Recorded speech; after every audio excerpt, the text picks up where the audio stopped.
So we're going to be on, so it's just next page over, this part A down here. So it's telling us that we have a regular pentagon. It gives us our side length of 12. So we have our area formula for our regular pentagon. So the first thing that we can do, we can find our apothem first, or we can find our perimeter first. Let's go and just knock our perimeter out of the way. So we said our perimeter is equal to S times N. S is our side length. So if we look at part A, what's the side length that it tells us? 12. Good. And then what's our N going to be? 5. Where'd you get 5 from, Charles? It's a pentagon. So a pentagon's got 5 sides. So they'll just tell us a shape, or kind of like in our bell work where they have like 16 they'll have that. But we should be able to figure out the number of shapes that we have, or the number of sides that we have. So then for the perimeter, we're just going to do what with these two numbers? Multiply. Multiply them together. So that's going to give us how much? 60. 60. So our perimeter here is going to be 60. So we got about half of our formula. So now we need to figure out what the apothem is. So we're going to have a regular polygon, regular pentagon. So we're going to have how many triangles in this? 5. Good. So that doesn't look great, but the only thing that we really need to care about is one of these triangles.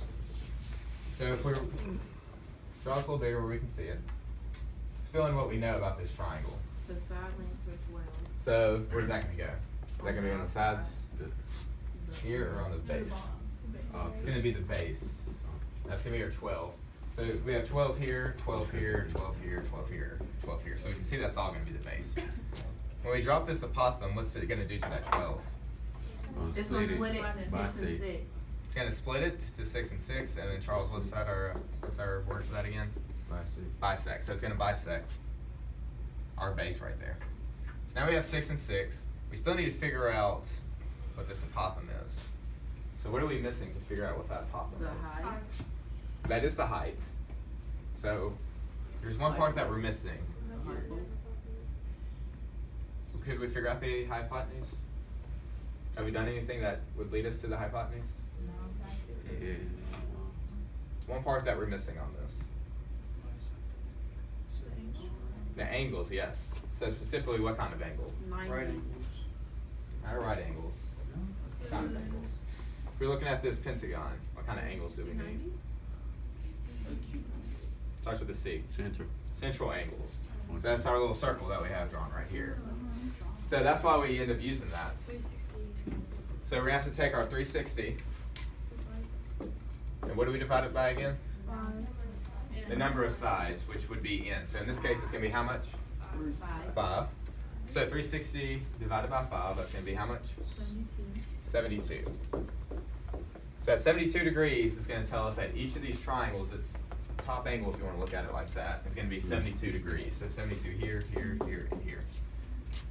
So we get 72 degrees. Now, kind of like with the base, where we ended up bisecting that, are we going to do the same thing with this angle? Yes. So this apothem is going to bisect it, so it's going to split it into 36. We're going to get 36 and then 36. So now, do you think we have enough information to figure out what our apothem is? Yes. We do. So I'm going to draw one of these triangles here so we can see it a little better. So our base for this small triangle is going to be how much? 12. Wait. It's only going to be 6. It was 12, then we had to bisect it. That's going to be 12 right here. We know this is going to be a right angle. What's this angle up here? 36. 36. 36 degrees. Good. So if we're trying to figure out A, what are we going to do to figure out what A is? Hypotenuse. A square. Yeah, that thing. Do we have enough information though for Pythagorean theorem? Because we need to know what the hypotenuse is for that to happen. You can use SOHCAHTOA. Yeah, so We can use SOHCAHTOA, specifically which one? so you got Opposite. sin. Tangent. Over. Cosine. Which one of these are we not using? Opposite over adjacent. You don't have You only got the. We don't have an hypotenuse, so that means which one? Tangent. Tangent. I'm sure someone said it, yes. So we're going to have to end up using tangent here. And tangent's what? Opposite over adjacent. Opposite over adjacent. Good. So now we can pick our reference angle. It's going to be 36 degrees. So what's going to be the opposite of our 36? 6. 6, and then our adjacent is A. There's also another one we can do. What's this angle have to be? 36. We have 36 here, 90 here. What's gonna be that other 30, angle? 60, and 90. Be 54. So we can add those up and subtract. So we can choose this 54. We can also do tangent of that. We can go tangent 54. If we do that, our opposite's gonna be A. So we get A over 6. So I just point that out. We can do either one. If you're more comfortable with the variable being on top, there's a way we can do that. If you're more comfortable with the variable being on bottom. So either way. So regardless, we're gonna get the same answer. So what's that length gonna be? So if we use either one of these. 8.25. Is that right here? So our Potham here is going to be, was it 2.5 or did you round that up to 2.6? It rounds up to 2.6.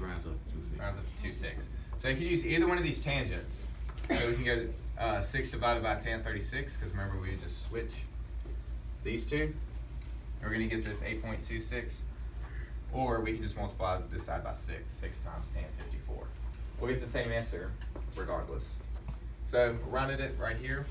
So now do we have enough information to figure out our total area? We do. So I'm gonna write up here, we got some room, so this is still gonna be our A. So we're gonna have the same area, or same formula, sorry. So we figured out our Potham is going to be 8.26. And then what's our perimeter? 60, so that's the very first thing that we found. So we plug that into our calculator. What's gonna be our final answer here? Okay.